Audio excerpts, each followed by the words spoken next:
आज DD morning show में हम फोकस कर रहे हैं G20 और क्लाइमेट एक्शन पर। इस विषय पर बातचीत के लिए यहाँ डीडी मॉर्निंग शो में हमारे साथ दो मेहमान मौजूद हैं। स्वागत कीजिए डॉक्टर प्रतीक शर्मा का। नमस्कार। Vice chancellor TERI school of advanced studies से। नमस्कार अमित जी, बहुत बहुत आभार, धन्यवाद। Thank you. और स्वागत करते हैं डॉक्टर संजीव सिंगल का। आपका भी स्वागत है हमारे कार्यक्रम में। आप है vice chairman sustainability board ICAI। नमस्कार, बहुत बहुत आभार दूरदर्शन में बुलाने के लिए। Thank you. डॉक्टर प्रतीक, जब भी हम बिहेवियर चेंज की बात करते हैं तो व्यवहार तब बदलता है मानव का जब उसे लगता है कि मुद्दा मेरी जिंदगी से भी जुड़ता है। तो जलवायु परिवर्तन क्या है और ये एक आम नागरिक के जीवन पर क्या असर डालता है? कोई भी हम एक्टिविटी करते हैं, मैं अपने घर से स्टूडियो आया, मैंने बिजली यहाँ बनाई, उससे एमिशंस निकलते हैं एटमॉस्फेयर में जो कि कुछ गैसेस को रिलीज़ करते हैं और वो गैसेस जो है ग्लोबल टेम्परेचर जो है उसको बढ़ाती हैं। उसकी वजह से जो क्लाइमेट है उसके अंदर चेंज आता है और उस चेंज की वजह से बहुत सारी चीज़ें होती हैं जो इम्पैक्ट होती हैं। और इम्पैक्ट में ये भी हुआ, जैसे मैं मान लीजिए मिसाल के तौर पे किसान को मैं लूँ, किसान आस लगा करके बैठता है कि बारिश आएगी जून के आखिर या जुलाई के शुरू में, तो एक बहुत बड़ा एक ग्लोबल वार्मिंग का या फिर टेम्परेचर चेंज का, क्लाइमेट चेंज का ये है कि उसका जो टाइम है वो शिफ्ट हो जाता है जी।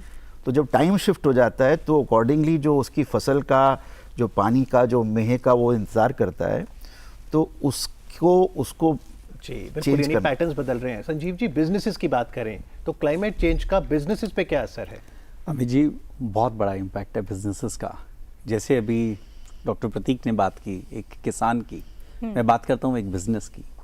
अगर सपोज पानी की शॉर्टेज हो गई, पानी तो बहुत है लेकिन सारी जगह पानी ही पानी है, वो यूज़ नहीं कर सकते, तो जो बिजनेसेस पानी पे चलते हैं या कोई एक ऐसा रॉ मटेरियल है जो जहाँ प्रोड्यूस होता है और वहाँ सूखा पड़ा, बाढ़ आई और सारे के सारे संसाधन वहाँ पे ख़त्म हो गए, तो वो बिज़नेस कैसे चलेगा?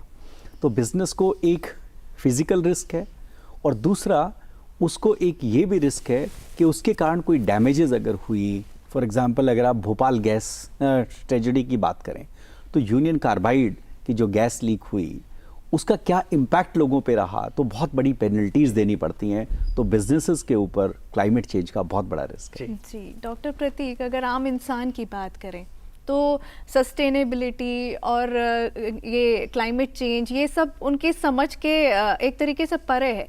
कैसे वो अपना सहयोग दे सकते हैं इन सब चीज़ों में, कैसे समझाया जाए?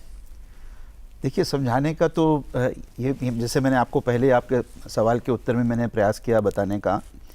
अब आप मान लीजिए हम कार ही की बात करें, मैं अपने कॉलेज के दिनों की मैं याद करता हूँ, हम यू स्पेशल में जाया करते थे।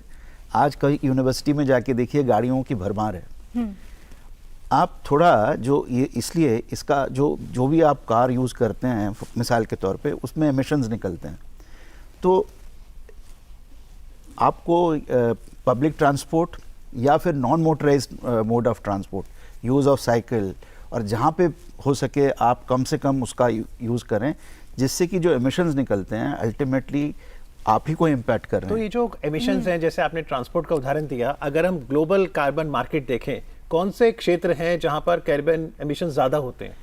अमित जी, यहाँ सबसे अधिक जो आप देखेंगे एनर्जी जो है सबसे ज़्यादा, हमारा जो पूरा अगर हम पाई चार्ट देखें उसमें 3/4 भाग एनर्जी कंज्यूम करती है हमारा। और इसमें आपका तो इसीलिए ज़्यादा जो क्लाइमेट एक्शंस और क्लाइमेट चेंज का फोकस है वो एनर्जी सेक्टर में ही है। और वही जो आज बात चल रही है एनर्जी ट्रांजिशन की, तो फोकस उसी पे है कि अगर हम उसको जो फॉसिल फ्यूल बेस्ड इकोनॉमी है उसको हम लो कार्बन इकोनॉमी बनाएं, जिससे कि लो कार्बन इकोनॉमी का मतलब हम ऐसे एनर्जी सोर्सेज को यूज़ करें जिसमें एमिशंस कम से कम हों। मिसाल के तौर पे सोलर, विंड और इस प्रकार के जो हम उनको इस्तेमाल करें तो आपका जो एमिशंस निकल रहे हैं एटमॉस्फेयर में वो कम हो। तो डॉक्टर, आम जिंदगी में अगर हम समझना चाहें तो कैसे, ये किस तरीके से इन रिसोर्सेज को इस्तेमाल कर सकते हैं? बहुत छोटी छोटी चीज़ें हैं। मैं जैसे बात करूँगा कि अभी देखिए कि हर वर्ष लगभग 15 अगस्त तक हम पूरे साल के रिसोर्सेज को कंज्यूम कर लेते हैं, 7.5 महीने में 12 महीने के। इसको एक बैंक की तरह समझिए, जहाँ कुछ लोग डिपॉजिट करते हैं और कुछ लोग वो लोन को लेते हैं। तो हमने क्या किया, हमने ये किया कि अगले वर्ष से उधार ले लिए 4.5 महीने के रिसोर्सेज, और ये जाते जाते कहाँ जाएगा, हमारे बच्चों पे जाएगा। तो हम क्या कर सकते हैं, बड़े सिंपल तरीके, हम अपनी वेस्टेजेस को रिड्यूस कर सकते हैं। जैसे हमारे आदरणीय प्रधानमंत्री जी कहते हैं कि जल को प्रसाद की तरह से यूज़ कीजिए। जल की बहुत बर्बादी होती है, बिजली की बहुत बर्बादी होती है, इलेक्ट्रिकल इक्विपमेंट हैं, चलते रहते हैं, हम अपने कमरे में बैठे हैं या नहीं बैठे हैं, टीवी चल रहा है। तो अगर हम ये सोच लें कि इससे हमारे पैसे बचते हैं और साथ ही साथ हमारी आने वाली जनरेशन्स का भविष्य सुधरता है, हम उतना ही कंज्यूम करें, उतना ही खरीदें जितनी हमें ज़रूरत है। सर, G20 के अंतर्गत B20 भी है, बिजनेस 20, और उसके अंतर्गत जो एक एक्शन काउंसिल बनी ESG इन बिजनेस, आप उसके सदस्य भी हैं। तो किस तरह के मुद्दों पे बातचीत हुई, क्या आउटकम्स रहे? अमित, बहुत ही अच्छी, पूरे साल ये बातचीत चली और इसमें 4 मेन मुद्दे फाइनलाइज जो हुए। एक तो जो हमारा ESG जिसको हम बोलते हैं, जिसमें 3 अल्फ़ाबेट हैं, E for environment, S for social और G फॉर गवर्नेंस। तो इसमें हमारी 4 जो रिकमेंडेशंस आई हैं, एक तो ESG स्टैंडर्ड्स जो हैं वर्ल्ड वाइड एक ऐसे बनाए जाएं कि सभी देश उसको अडेप्ट कर सकें थोड़े बहुत चेंजेस के साथ। दूसरा जो ESG गवर्नेंस है, जैसे हम कॉर्पोरेट गवर्नेंस की बात करते हैं, वैसे एनवायरनमेंट रिलेटेड गवर्नेंस को हम कैसे बढ़ावा दें। तीसरा बिजनेस रिजिलियंस और डिजास्टर मैनेजमेंट, कोई डिजास्टर है उसकी एजुकेशन को कैसे प्रमोट करें, लोगों को कैसे उसके बारे में बताएं। और चौथा है ESG के पाथवेज जैसे मैं सिंपल शब्दों में समझाऊं तो हम जो प्रोक्योरमेंट करते हैं, जो हम खरीदते हैं, अगर हम ऐसी चीजें खरीदने लगे जो कि ग्रीन हैं, देखने में ग्रीन नहीं पर जिनको ऐसी ऊर्जा कम, जैसे डॉक्टर प्रतीक ने बताया 74% जो है, 3/4 वो एनर्जी में जाता है, कम ऊर्जा जिसमें लगी, उसको अडॉप्ट कर लें। और आज जो MSME सेक्टर है एमर्जिंग इकोनॉमीज में, जो कि 360 मिलियन से 450 मिलियन यूनिट्स हैं, उनको कैसे बढ़ावा दें ताकि वो कार्बन इंटेंसिटी को रिड्यूस कर सके। तो ये 4 मुद्दों पे बात हुई। जब हम ज़ीरो एमिशन की बात करते हैं तो क्या चैलेंजेस लगते हैं इंडियन सिनेरियो में कि वो हमें फेस करने पड़ सकते हैं, क्योंकि जो टारगेट है उसको भी अचीव करना है? अगर हम प्री इंडस्ट्रियल टाइम को देखें 1850 से 1900 को, तो जो टेम्परेचर था उस समय, उससे अगर हम देखें 1.1 डिग्री टेम्परेचर राइज हुआ है, जिसका सीधा मतलब ये निकलता है कि जो भी एंथ्रोपोजेनिक एक्टिविटी है, जो हम बिजली का प्रोडक्शन, इंडस्ट्रियलाइजेशन, उससे हमारा टेम्परेचर राइज हो रहा है, पहली चीज़। दूसरा, अब आपको जिस रेट से अगर हम चलते जाएं तो ये टेम्परेचर राइज होते ही जाना है, तो कहीं ना कहीं हमको उसको स्टॉप करना है, क्योंकि उसके इम्पैक्ट, जैसे डॉक्टर साहब ने भी बताया, मैंने भी शुरू में बताया कि उसके इम्पैक्ट्स जो हैं बहुत ज़्यादा इम्पैक्टफुल हैं सोसाइटी में। तो अगर हम उसी गति से चलते जा रहे हैं तो ऑब्वियसली बहुत डैमेजिंग, डिजास्टर्स सिचुएशंस हमारे सामने आ जाएंगी। तो रेगुलेटरी बॉडीज़ ने वर्ल्ड वाइड ये इस तरह का उसकी एक असेसमेंट किया, IPCC ने, कि अगर हम को एक टारगेट अचीव करना है 1.5 डिग्री सेल्सियस का, और इसका कॉन्टेक्स्ट हमारे G20 में भी आ जाता है, तो उसके लिए हमको कुछ प्रयास करने पड़ेंगे।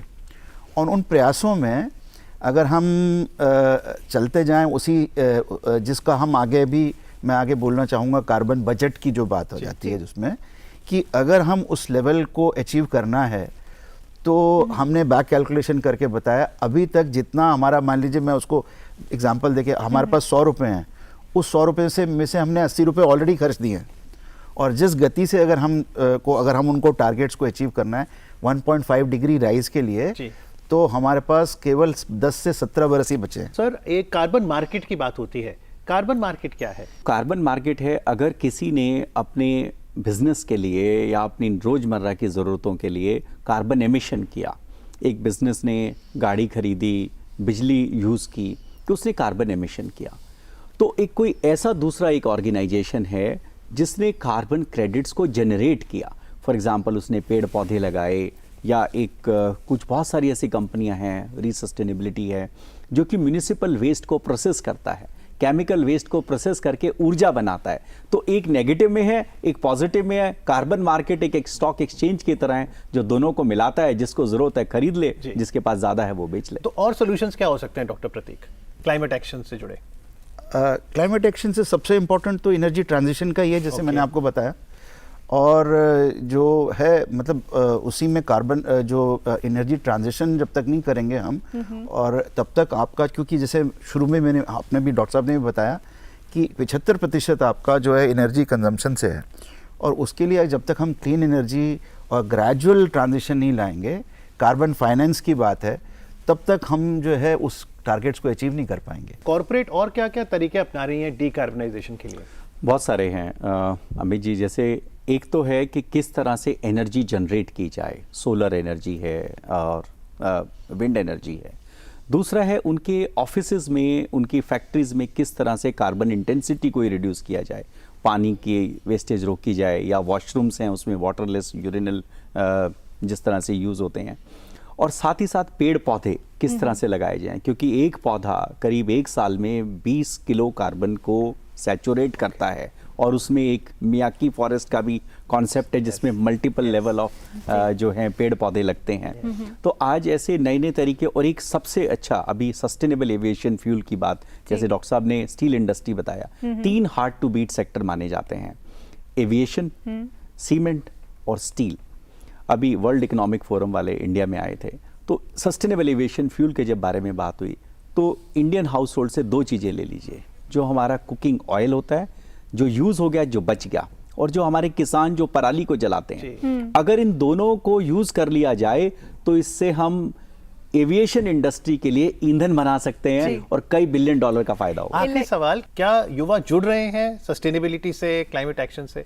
अब चूंकि मैं जिस इंस्टीट्यूशन से मैं आ रहा हूँ, हमारे पास बच्चे आते हैं विद द नॉलेज कि हमको यही पढ़ना है, क्योंकि वो समाज में देखते हैं कि फॉर्मल एजुकेशन पा करके हम वो चेंज ला सकें, और इस मोटिवेशन से ही वो आते हैं हमारे पास। कि जो बातें क्लाइमेट चेंज, पहले तो लोग मानते भी नहीं थे कि क्लाइमेट चेंज हो भी रहा है कि नहीं हो रहा है, तो अब आप मिसाल के तौर पे ये बातें अब समिट लेवल पे हो रही हैं, तो clearly it indicates that how much importance even the leaders, global leaders are giving to this important problem. Professionals का भी रोल आप काफ़ी देख रहे हैं भविष्य में? बहुत बड़ा रोल है। अगर मैं institute of chartered accountant of India की बात करूं, हमने 2000 से ज़्यादा चार्टर्ड अकाउंटेंट्स को ट्रेन किया है। आज जो ESG की प्रोफेशनल मार्केट है वो $16 बिलियन की बोली जाती है।